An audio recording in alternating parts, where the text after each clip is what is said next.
Avec donc Sira Seke, co-initiatrice du Festival des familles, on va parler de famille et société inclusive pour l'atteinte des ODD numéro 16. Vous le savez, hier 15 mai 2018, c'était la journée internationale des familles. Et c'est dans ce cadre qu'on l'a reçu, ou qu'on la reçoit sur ce plateau. Sira, merci d'être là. Bonsoir. Bonsoir. Merci, c'est moi. Et la famille c'est qu'est la famille nationale. Toutes les familles vont bien malgré les défis quotidiens, n'est-ce pas? Il faut le dire. Oui, bon, on n'a pas le choix, on ne peut que faire avec ces défis-là. C'est vrai. Bon, Festifa, c'était du 4 au 6 mai. Au 6 mai, exactement. Nous sommes déjà au bilan. Okay. Merci pour cette opportunité puisque nous l'avions annoncé à grande pompe. Le Festifa, c'était en prélude à la Journée internationale de la famille. Festifa, c'est le Festival international des familles, juste pour créer le creuset, le carrefour où tous les acteurs évoluant dans la pastorale familiale puissent se mettre ensemble et parler famille, s'intéresser aux défis liés à la famille et puis sensibiliser les jeunes sur les questions liées à la famille. Le Festifa, c'est le bonheur qui s'invite chez les familles. Le Festifa, c'est le moment opportun pour se dire les vérités et voir comment promouvoir effectivement la famille qui est un bien à sauvegarder. À sauvegarder. Voilà. Mais quel constat avez-vous fait pour créer ou initier un tel projet? Alors, je peux dire déjà, heureuse que c'est venu d'un peu très loin l'histoire. C'est quand le pape François nous a reçus au Vatican en 2014, au colloque international et interreligieux. Il y avait toutes les religions et on s'est rendu compte qu'on était le seul couple africain. On avait représenté l'Afrique, mon mari et moi. Et on ne pouvait pas imaginer que tout ce qu'on faisait était suivi. Donc c'est un père évêque qui en a parlé au Vatican et le papa souhaitait nous rencontrer. Arrivé là-bas, il nous a accordé 25 minutes pour parler aux experts de la famille, à toutes les régions présentes, de ce que nous faisons, surtout par rapport à l'Afrique. Et c'est là que nous avons initié, nous lui avons proposé, après notre speech sur notre témoignage de vie, qu'il est important que l'Afrique aussi ait son colloque, l'Afrique aussi ait son festival, pour que nous puissions réellement discuter des questions liées à la famille africaine, au-delà de tout ce que le pape nous avait dit, comme quoi la famille n'a pas de couleur, la famille est une question idéologique, la famille c'est juste la famille. Et quand nous avons présenté ce speech de 25 minutes, je vous assure, il a été émerveillé, ainsi que les experts qui étaient là, de la doctrine de la foi, et ils nous ont envoyés aux États-Unis pour participer à la 8e rencontre mondiale des familles. Et là, nous avons été émerveillés, nous avons été nourris, nous avons été, je sais pas, nous avons été au contact des réalités des autres familles. Et nous nous sommes rendus compte que quand on ne sort pas du champ de son père, on pense toujours que son père a le champ le plus grand. Tout à fait. Et c'est là où nous avons eu assez d'échanges, d'expériences. Et tous ces enseignements nous ont confortés dans ce chemin, sur ce chemin, dans ce combat. Et une fois arrivés au Bénin, nous avons rencontré certaines personnalités, nous leur avons dit, nous avons besoin de créer un concept pareil. Mais on avait une peur. Est-ce qu'on pouvait? Oui, parce que ce qu'on a vu au Vatican, ce qu'on a vu aux États-Unis, on se demandait déjà que, bon, ça fait 15 ans que Love Power est dans le combat des valeurs familiales. 15 ans déjà. 15 ans, 10 ans à la télé avec l'émission Unis pour toujours. Et je salue les responsables de l'OET, c'est grâce que le bébé a vu le jour et grandi. Un bébé qui a 10 ans, je vous assure, c'est quand même assez...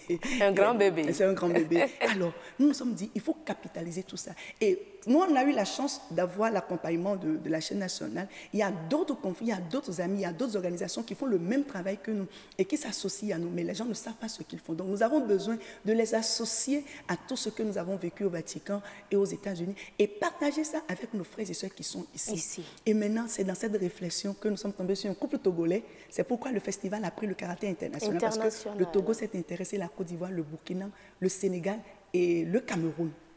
Donc, on est tombé sur un couple togolais qui organise le salon du mariage au Togo. Je dis ça, on a besoin de leur expertise. Ils ont été séduits par nos développements lors des 3 jours du salon du mariage. C'est comme ça qu'ils nous ont accompagnés et on a démarré le Festival international des familles qui a vraiment vu le jour au Bénin.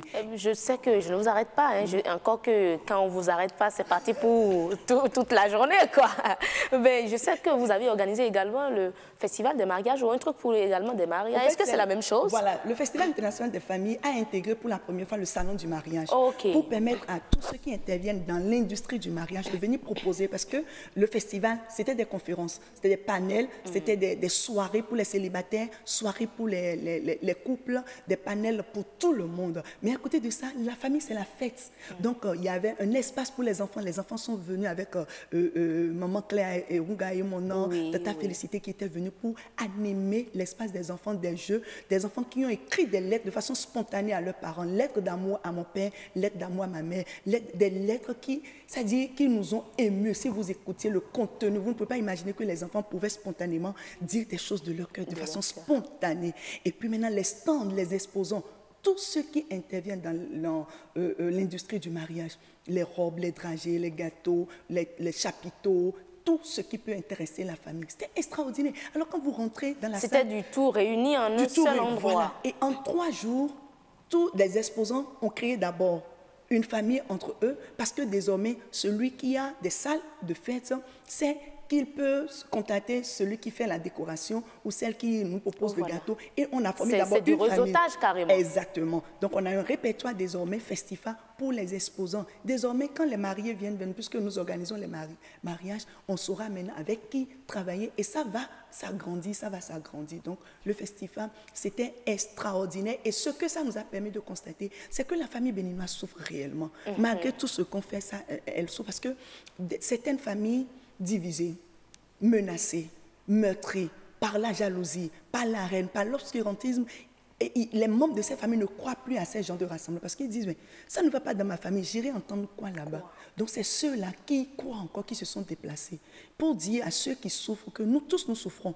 Même moi, Syrah qui parle, j'ai des blessures dans ma famille. Bien sûr. Dans le foyer, c'est que? Non, j'ai dit dans ma famille. Et même dans le foyer, aucun foyer n'est parfait, cher ami.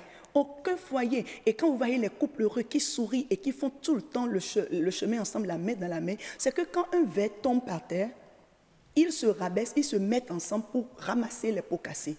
Il n'y a pas l'un qui reste là toujours à accuser l'autre. Il n'y a pas le tu, c'est toi, ça tue dans le foyer. Donc le couple heureux, ce n'est pas le couple qui n'a pas de difficultés, mais le couple qui parvient à transcender les difficultés et à rapidement passer, parce que ce qui nous unit est plus fort que ce qui nous divise. Et maintenant, quand je parle de la grande famille, tel enfant a évolué, c'est l'enfant de telle tante, mon enfant n'a pas évolué, alors qu'ils n'ont pas le même sort. Et du coup, nous sommes en Afrique, il y a ce mal-là, on doit exorciser, comme le dit le père Théophile Akora, nous devons exorciser l'Afrique de certaines pratiques qui n'honorent pas la personne humaine. Et là, avec des pratiques occultes, on est là à rabaisser le niveau des gens, à faire de n'importe quoi. Et nos familles sont là dans la boue, alors que nous avons tous des familles rayonnantes, des familles qui sont prêtes à se mettre ensemble debout pour travailler. Le régionalisme, c'est pareil. Les barrières ethniques, nous sommes une seule famille et nous devons œuvrer pour que nos familles se portent bien. Si tu es heureuse, d'ailleurs ton nom le dit bien, tous ceux qui sont autour de toi seront heureux. N'est-ce pas? La nation sera heureuse. Là où tu travailles, tes collègues seront heureux. Mais quand tu es malheureuse, parce que tu as une énergie, et ça dépend sur tous ceux qui sont en contact de toi. Aujourd'hui, le terrorisme dont on parle, beaucoup de couples sont de vrais terroristes parce qu'ils ne savent pas que les actes qu'ils posent dans leur foyer, dans le secret, c'est ça qui déteint sur tout ce que nous avons comme dégâts. Oui, comme le diraient certains, lorsqu'il y a un problème ou une guerre quelque part, c'est que dans un foyer, il y a déjà eu un problème à la maison. Merci beaucoup. C'est ça, exactement ça. Donc nous devons repenser le couple. Pour qu'il y ait de bonnes familles, il faut qu'il y ait des couples stables. Parce que ça n'a pas encore changé. Le bien n'a pas de couleur. La famille, c'est la communauté de vie entre un homme, une femme engagée, un homme responsable et une femme responsable, capable de s'ouvrir à la vie, parce que vous vous mettez ensemble, Dieu peut vous accorder des enfants ou vous pouvez accueillir d'autres enfants qui seront vos enfants, que vous allez éduquer. Donc la responsabilité doit revenir, l'éducation, la valorisation de la mission des parents. Oui. Comment devenir parent? Un enfant ne peut pas éduquer un enfant. Alors si nous avons des couples stables, comme le dit le pape, le Saint Pape Jean-Paul II, l'avenir de l'humanité passe par la famille. Et nous, on complète en disant, si l'avenir de l'humanité passe par la famille, alors l'avenir de la famille passe par le couple qui se doit de donner une éducation stable, une éducation des vraies valeurs. Et une telle initiative peut avoir quelle retombée déjà sur la nation tout entière, parce qu'il faut le dire, en initiant déjà une journée internationale pour les familles, c'est que quelque part les Nations Unies également ont vu l'importance de la famille pour déjà la paix, d'autant plus que c'est inscrit dans les ODD. Quelle retombée cela peut avoir, votre initiative du genre, sur notre développement national? On aurait souhaité, j'aurais été heureuse de dire, voilà, tel ministère nous a accompagnés, Oui. le gouvernement nous a fait tel ceci, tel opérateur économique, mais on n'a pas eu cet engouement. Mais nous, ça ne nous étonne pas parce que à chaque niveau, les gens sont blessés. Les gens se déplacent avec une valise de problèmes, de souffrances depuis l'enfance. Même les hommes politiques ne sont pas épargnés, nos gouvernants ne sont pas épargnés. Ils ne comprennent pas, c'est un rendez-vous auquel tout le monde doit courir et honorer ce rendez-vous. Mais les gens ne comprennent pas simplement parce que l'ODD numéro 16, paix et justice. Oui. La justice se situe où dans nos familles aujourd'hui, où tout le monde est corrompu? La paix se situe où? Parce que la vraie paix, c'est d'abord en nous, en chacun de nous. Moi, Sira, ici, j'ai un masculin, j'ai un féminin. Est-ce que j'ai réellement la paix au fond de moi? Il faut d'abord créer et asseoir cette paix avant de la partager avec les autres. Quand vous regardez les gens circuler, regardez un peu comment ça se passe. Il y a une longue file, tout le monde est dans cette discipline. Quelqu'un vient, paf, il rentre dedans et il désorganise tout. C'est comme ça qu'il vit dans son foyer. Observez un peu notre circulation et vous saurez quel genre de parents nous avons dans nos familles. Donc, ces genres d'initiatives, c'est pour que tout le monde s'associe. Ce n'est pas la petite personne de Sira, malheureusement, ni la petite personne de Siro, ou alors le comité de Love Power. Mais si nous, on a eu l'idée, nous avons besoin des gens pour porter ça. Mais nous disons déjà bravo à ceux qui se sont déplacés, parce que sur tous les pays qui étaient au rendez-vous à Philadelphie avec le pape, c'est le Bénin seul qui a initié le Festival international des familles. Et c'est parti parce que l'écho est allé loin. Voilà. Et le monde, le trop-plein n'est pas critère de succès. Nous avons eu quand même ce qui nous a fait plaisir, des jeunes qui se sont déplacés. Donc pour déjà une première édition, c'est un succès. On dit bravo à tous ceux-là qui ont cru en nous et merci à ceux qui n'ont pas cru parce que la deuxième édition, c'est du 3 au 5 mai 2019. Nous serons encore en rendez-vous. Déjà sûr? Oui.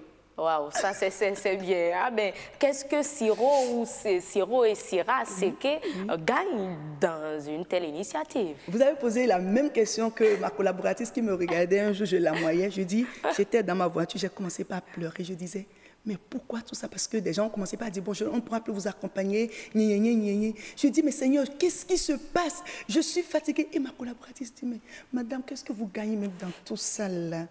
Et quand je l'ai regardé, la chose m'a dit, nettoie vite ton visage. Je dis, voilà la Sira même que tu as devant toi. Ce n'est pas celle-là qui court partout. Non, non, non, je suis aussi vulnérable. Pour te dire que ce que je gagne, c'est le retour, le bénéfice social. Et quand vous pouvez déjà toucher un seul jeune par vos paroles, parce qu'on nous a demandé à la journée de la communication que nous soyons des vecteurs de paix, que ce qui sort de notre bouche soit une arme à construction massive.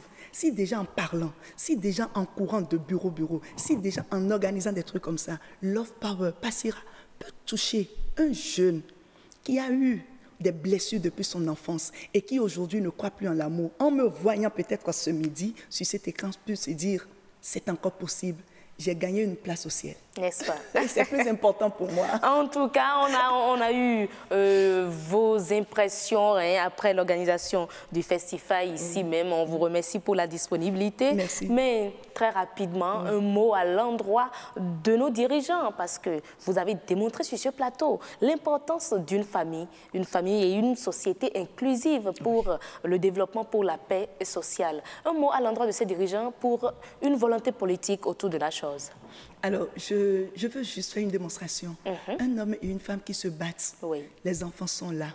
La conséquence directe, c'est sur les enfants. Ces enfants deviennent majeurs. L'homme travaille dans une structure, la femme peut-être aussi travaille dans une structure différente. Ces deux structures sont déjà impactées. Ce qui veut dire quoi? Quand le foyer ne va pas bien, tous les éléments du foyer qui sortent de ce foyer pour aller travailler, soit aller à l'école, soit aller dans les entreprises, impacte négativement ces entreprises. Ces entreprises doivent apporter un plus à la société. La société aussi est impactée et toute l'humanité est impactée. Voyez juste de partir d'un homme et d'une femme ce que ça peut avoir comme conséquence sur le monde entier. Alors je voudrais demander aux dirigeants, même si vous qui me regardez en tant que dirigeant, vous savez que vous avez des problèmes, vous avez des situations que vous gérez dans votre famille. Est-ce que ce n'est pas le moment, si Dieu vous a mis à cette place, de faire tout possible pour que la jeune génération bénéficie de l'apport que vous allez donner aux familles ou alors aux initiatives de ces familles ou alors de ces organisations qui militent pour la famille? 2, est-ce que l'État, on dit l'État c'est nous, d'accord. Oui. Mais si nous sommes toujours là, nous sommes seuls et nous ne sommes pas accompagnés, est-ce que nous pouvons pousser loin nos initiatives? Est-ce que nous pouvons déployer le géant qui est en nous? Alors il faut déjà une promotion de tous ceux-là, tous ces acteurs, ils sont tellement nombreux au Bénin et autour de nous, qui s'engagent à se donner corps et âme pour que les valeurs, nous revenions, qu'il y ait un retour aux valeurs familiales. Nous en appelons à la bonne conscience et au cœur de père, de mère, de ces dirigeants qui ont les moyens. Et je précise, vous avez bel et bien les moyens, mais vous pensez que c'est mieux de les réserver pour les campagnes. Moi, ma campagne électorale, c'est la famille et nous n'avons que 2 camps. Si la famille va, tout ce que vous avez comme institution ira très bien. Ça, merci beaucoup, Sira Seke, co-initiatrice du Festival international des familles, avec laquelle on parlait de famille et société inclusive pour l'atteinte des ODD numéro 16. Merci beaucoup, Sira. C'est moi. Et bon retour chez vous et coucou à Siro. Je ne manquerai pas, il vous suit. N'est-ce pas? J'étais très sûre.